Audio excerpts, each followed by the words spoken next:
বন্ধুরা, আশা করি তোমরা সবাই ভালো আছো। তোমার চ্যানেলে তোমাদের সবাইকে স্বাগতম। আজ আমি West Bengal council of higher secondary এডুকেশনের একাদশ শ্রেণীর রাষ্ট্রবিজ্ঞানের একটা অতি গুরুত্বপূর্ণ প্রশ্ন, যে প্রশ্নটা 8 মার্কে আসতে পারে, যেটা হলো রাষ্ট্রবিজ্ঞানের সংজ্ঞা ও পরিধি আলোচনা করো। অথবা আসতে পারে রাষ্ট্রবিজ্ঞানের রাষ্ট্রকেন্দ্রিক সংজ্ঞা ও পরিধি আলোচনা করো, বা রাষ্ট্রবিজ্ঞানের অরাষ্ট্রকেন্দ্রিক সংজ্ঞা ও পরিধি আলোচনা করো, বা আসতে পারে রাষ্ট্রবিজ্ঞানের রাষ্ট্রকেন্দ্রিক ও অরাষ্ট্রকেন্দ্রিক সংজ্ঞা ও পরিধি আলোচনা করো। সে যাই আসুক না কেন, রাষ্ট্রবিজ্ঞানের সংজ্ঞা সম্পর্কিত যে প্রশ্নই আসুক, এর মধ্যেই কিন্তু তোমরা তোমাদের উত্তর পাবে এবং ভিডিওর মধ্যে এর বিস্তারিত আলোচনা তুলে ধরা হয়েছে। হ্যাঁ, তবে এই নোটসটি যেভাবে তোমাদের সামনে তুলে ধরা হয়েছে, সম্পূর্ণ নোটসটি যদি তোমরা কমপ্লিট করতে পারো এবং এইভাবে যদি পরীক্ষার হলে লিখতে পারো, তাহলে কিন্তু অবশ্যই একটা ভালো মার্কস কিন্তু তোমাদের জন্য ওয়েট করছে। এবং এই প্রশ্নটা কিন্তু মোস্ট ইম্পর্ট্যান্ট একটা কোশ্চেন। বন্ধুরা, তাহলে শুরু করা যাক আজকের আলোচনা। আজকের আলোচনায় আমরা যেটা জানবো, তোমাদের একাদশ শ্রেণীর একটা অতি গুরুত্বপূর্ণ প্রশ্ন, যেটা হলো রাষ্ট্রবিজ্ঞানের সংজ্ঞা ও পরিধি আলোচনা করো। অথবা এই প্রশ্নটাকে তোমাদের ঘুরিয়ে দিতে পারে যে রাষ্ট্রবিজ্ঞানের রাষ্ট্রকেন্দ্রিক সংজ্ঞা ও পরিধি আলোচনা করো। আবার প্রশ্নটাকে ঘুরিয়ে দিতে পারে রাষ্ট্রবিজ্ঞানের রাষ্ট্রনিরপেক্ষ সংজ্ঞা ও পরিধি আলোচনা করো, বা রাষ্ট্রবিজ্ঞানের রাষ্ট্রকেন্দ্রিক সংজ্ঞা ও রাষ্ট্রনিরপেক্ষ সংজ্ঞা আলোচনা করো। তো এই যেভাবেই প্রশ্নটা আসুক, তোমরা যেভাবে উত্তরটা লিখবে, সম্পূর্ণ উত্তরের নোটসটা আমি তোমাদের সামনে তুলে ধরছি। এবং তোমাদের একটা কথা বলি, এই প্রশ্নটা কিন্তু মোস্ট ইম্পর্ট্যান্ট একটা কোশ্চেন তোমাদের এবছরের ফাইনাল পরীক্ষায় আসার জন্য। অতএব এটা অবশ্যই ভালো করে পড়ে ফেলবে। সম্পূর্ণ নোটসটা তোমাদের সামনে তুলে ধরছি, এবং যেভাবে নোটসটা তুলে ধরা হয়েছে, খুবই স্ট্যান্ডার্ড নোটস তুলে ধরা হয়েছে, যার জন্য এইভাবে লিখলে কিন্তু তোমরা অবশ্যই পরীক্ষায় ভালো নম্বর পাবে। এবার সম্পূর্ণ নোটসটা আমি তোমাদের সামনে শেয়ার করছি। দেখো, প্রথম তোমরা সংজ্ঞা বলে হেডিং করবে, তারপরে লিখবে সমাজবিজ্ঞানের অন্যতম গুরুত্বপূর্ণ হলো রাষ্ট্রবিজ্ঞান। মানব সমাজ ও মানব সভ্যতার ক্রমবিবর্তনের সঙ্গে সঙ্গে রাষ্ট্রবিজ্ঞান সম্পর্কিত ধ্যান ধারণার পরিবর্তন ঘটেছে। ফলে রাষ্ট্রবিজ্ঞানের সর্বজন গ্রাহ্য কোনো সংজ্ঞা নির্দেশ করা সম্ভব হয়নি।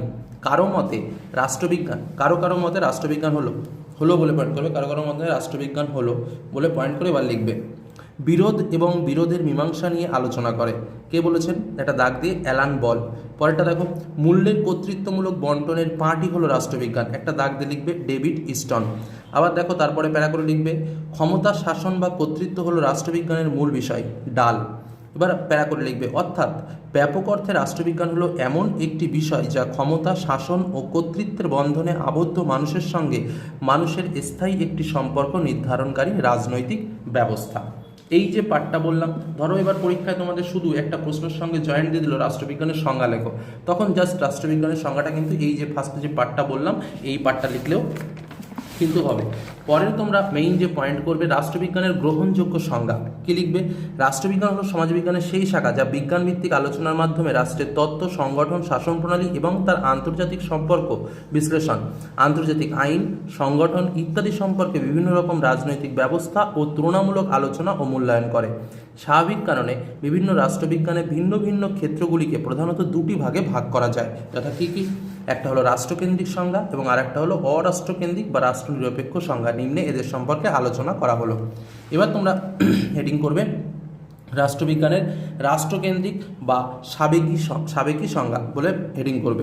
সাবেকি রাষ্ট্রবিজ্ঞানীরা বা সনাতন রাষ্ট্রবিজ্ঞানীরা সনাতনভাবে বা সনাতন ধারণা অনুসারে রাষ্ট্রবিজ্ঞানের সংজ্ঞা নির্দেশের ক্ষেত্রে রাষ্ট্রে বিভিন্ন প্রতিষ্ঠানের গঠন ও কার্যাবলী, রাষ্ট্রের উৎপত্তি, উদ্দেশ্য, কার্যাবলী প্রভৃতি বিষয়গুলিকে প্রাধান্য দিয়ে যে শাস্ত্রে আলোচনা করা হয়েছে সেই শাস্ত্র হল রাষ্ট্রবিজ্ঞানের প্রতিষ্ঠান কেন্দ্রিক সংজ্ঞা, বা সেই শাস্ত্রই হলো রাষ্ট্রবিজ্ঞানের প্রতিষ্ঠান কেন্দ্রিক সংজ্ঞা। এবার তারপরে যে পয়েন্টটা করবে সেটা হলো রাষ্ট্রবিজ্ঞানের রাষ্ট্রবিজ্ঞান বিজ্ঞানীগণ। এবার কি লিখবে? বিভিন্ন রাষ্ট্রবিজ্ঞানীদের মধ্যে যে রাষ্ট্রবিজ্ঞানীগণ রাষ্ট্রকেন্দ্রিক সংজ্ঞা দিয়েছেন তাদের মধ্যে উল্লেখযোগ্য হল ব্লুন্টসলি, গেটেল, লিকক, ক্যাটলিন, বার্জেস ইত্যাদি উল্লেখযোগ্য। রাষ্ট্রকেন্দ্রিক ধারণার বিভিন্ন সংজ্ঞাগুলোর মধ্যে উল্লেখযোগ্য হলো বলে লিখবে এবার বার্জেস। রাষ্ট্রবিজ্ঞান হলো স্বাধীনতা ও সার্বভৌমিকতার বিজ্ঞান। ব্লুন্টসলি বলে লিখবে রাষ্ট্রবিজ্ঞানকে আমরা রাষ্ট্রের বিজ্ঞান বলতে পারি। গার্নার বলে লিখবে রাষ্ট্রকে নিয়ে রাষ্ট্রবিজ্ঞানের শুরু ও সমাপ্তি।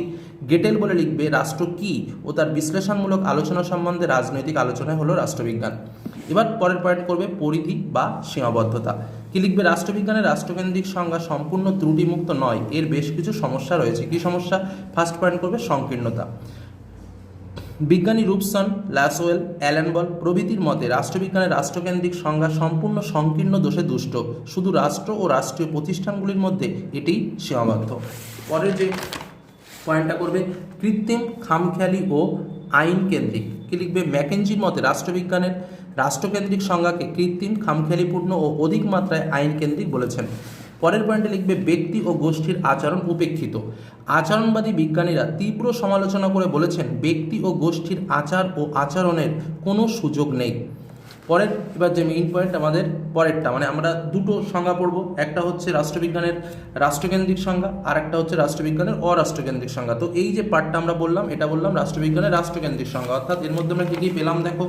এর মধ্যে আমরা যেটা পেলাম রাষ্ট্রবিজ্ঞানের প্রথমে সংজ্ঞা দিলাম, রাষ্ট্রকেন্দ্রিকের সংজ্ঞা দিলাম, তারপরের পয়েন্টে কারা কারা কী কী সংজ্ঞা দিয়েছে কোন কোন বিজ্ঞানীরা সেটা পড়লাম, তারপরে তার সীমাবদ্ধতাগুলো পড়লাম এবং এবার আমরা মানে 3টে পয়েন্টের উপর প্রত্যেকটা পয়েন্টকে বিশ্লেষণ করলাম।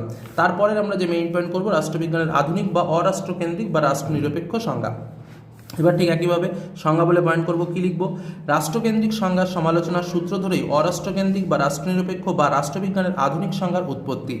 এই সংজ্ঞায় বলা হয়েছে যে রাষ্ট্রবিজ্ঞান কেবলমাত্র রাষ্ট্রকে নিয়ে আলোচনা করে না, সেই সঙ্গে বেসরকারি প্রতিষ্ঠান, রাজনৈতিক দল, কোনো গোষ্ঠীর বা কোনো ব্যক্তির রাজনৈতিক আচার আচরণ, চাপ সৃষ্টিকারী গোষ্ঠী প্রভৃতি নিয়ে আলোচনা করে। এবার অরাষ্ট্রকেন্দ্রিক রাষ্ট্রবিজ্ঞানীগণ, যেমন করে লিখেছিলাম রাষ্ট্রকেন্দ্রিক রাষ্ট্রবিজ্ঞানীগণ, ঠিক একইভাবে সেকেন্ড পয়েন্ট এটার অরাষ্ট্রকেন্দ্রিক রাষ্ট্রবিজ্ঞানীগণ। গ্রাহাম ওয়ানাস, ডেভিড ইস্টন, প্যান্ডেল, Robert Dahl, Alan Ball, Arthur Bentley প্রভৃতি উল্লেখযোগ্য। বিভিন্ন মতে অরাষ্ট্রকেন্দ্রিক রাষ্ট্রবিজ্ঞানের সংজ্ঞাগুলো হলো, এবার রবার্ট ডাল বলে লিখলাম ক্ষমতা, শাসন বা কর্তৃত্ব হলো রাষ্ট্রবিজ্ঞানের মূল বিষয়। ডেভিড ইস্টন বলে লিখলাম রাষ্ট্রবিজ্ঞান হলো মূল্যের কর্তৃত্ব সম্পূর্ণ করানোর পাঠ। অ্যালান বল বললাম রাষ্ট্রবিজ্ঞান হলো এমন এক বিষয় যা বিরোধের মীমাংসা নিয়ে আলোচনা করে। আবার ঠিক একইভাবে সীমাবদ্ধতা ও পরিধি, রাষ্ট্রবিজ্ঞানের অরাষ্ট্রকেন্দ্রিক সংজ্ঞা ও ত্রুটিমুক্ত নয়। কি কি তার সীমাবদ্ধতাগুলো রয়েছে, তার ফার্স্ট পয়েন্ট অসম্পূর্ণ আলোচনা। সমালোচকদের মতে রাষ্ট্রবিজ্ঞানের আলোচ্য বিষয়বস্তুর মধ্যে যদি রাষ্ট্রের কোনো স্থান না থাকে তাহলে তা নিছক অসম্পূর্ণ আলোচনা। রাষ্ট্রকে কেন্দ্র করে গড়ে ওঠে রাজনৈতিক আচরণ। তারপরে পয়েন্ট আমরা যেটা লিখবো সেটা হচ্ছে অপ্রাসঙ্গিক বক্তব্য। অরাষ্ট্রকেন্দ্রিক আলোচনা রাষ্ট্রবিজ্ঞানের বিষয়বস্তুর মধ্যে ব্যক্তি ও গোষ্ঠীকে অন্তর্ভুক্ত করা হয়েছে যাদের রাজনৈতিক ব্যবস্থার সঙ্গে কোনো সম্পর্ক নেই। তাছাড়া অরাষ্ট্রকেন্দ্রিক আলোচনার প্রবক্তারা যেভাবে সব ধরনের বিরোধকে রাষ্ট্রবিজ্ঞানের মূল বিষয় হিসেবে আলোচনা করে তাও বাস্তবে সম্ভব নয়। পরের পয়েন্ট মার্ক্সবাদীদের অভিমত। মার্ক্সবাদীরা মনে করেন রাষ্ট্রবিজ্ঞানের অরাষ্ট্রকেন্দ্রিক আলোচনা প্রকৃতপক্ষে শ্রেণী চরিত্রকে আড়াল করার চেষ্টা।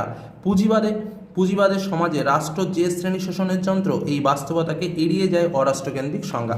এবং লাস্ট আমরা অবশ্যই উপসংহার লিখব।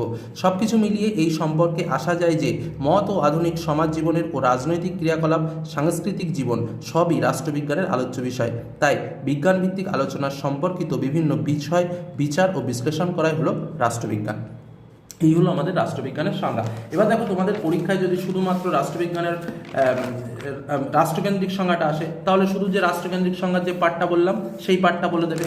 আবার যদি শুধুমাত্র অরাষ্ট্রকেন্দ্রিক সংজ্ঞাটা আসে তাহলে শুধুমাত্র অরাষ্ট্রকেন্দ্রিক যে পাঠটা বললাম সেই পাঠটা বলে দেবে।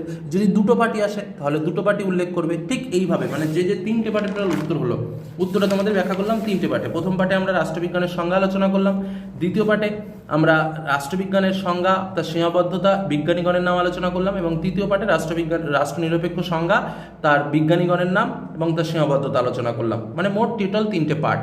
তো এই 3টে পার্ট নিয়ে আলোচনা করলে, আর যদি বলে রাষ্ট্রবিজ্ঞানের সংজ্ঞা ও পরিধি আলোচনা করো তাহলে সম্পূর্ণ অংশটাকেই লিখতে হবে। যদি রাষ্ট্রবিজ্ঞানের শুধু রাষ্ট্রকেন্দ্রিক সংজ্ঞা আসে তাহলে শুধু রাষ্ট্রকেন্দ্রিক সংজ্ঞা ও পরিধিটা লিখতে হবে। আর যদি শুধু রাষ্ট্রবিজ্ঞান আসে তাহলে শুধু রাষ্ট্রবিজ্ঞানের সংজ্ঞাটা লিখেই রাষ্ট্রবিজ্ঞানের রাষ্ট্রনিরপেক্ষ সংজ্ঞাটা লিখবে। কথাগুলো বুঝে নেবে। এইভাবেই কিন্তু প্রশ্নটা সেট করবে। ঠিক যেটুকু প্রশ্নে চাইবে সেটুকু উত্তর লিখবে। কিন্তু এই 3টে প্রশ্নই ভালো করে পড়ে রাখবে, কারণ এই পাঠের দিকে কিন্তু তোমাদের প্রশ্ন আবার আসবেই, এরকমই একটা ব্যাপার। এবং এই প্রশ্নটা একদম হুবহু কমন আসার সম্ভাবনা প্রবল থেকে প্রবলতম। তো এই হলো তোমাদের নোটস। ভালো লাগলে অবশ্যই লাইক করো, বন্ধুদের সঙ্গে শেয়ার করো। যারা চ্যানেল নতুন এখন সাবস্ক্রাইব করোনি অবশ্যই সাবস্ক্রাইব করে রাখো। এছাড়াও রাষ্ট্রবিজ্ঞানের বিভিন্ন শর্ট টাইপের কোশ্চেন দেখার জন্য চ্যানেলের প্লে লিস্টে যাও, সেখানে তোমরা অধ্যায় ভিত্তিক আলোচনা দেখতে পাবে। তো আজকের মধ্যে এখানে শেষ করলাম। ধন্যবাদ।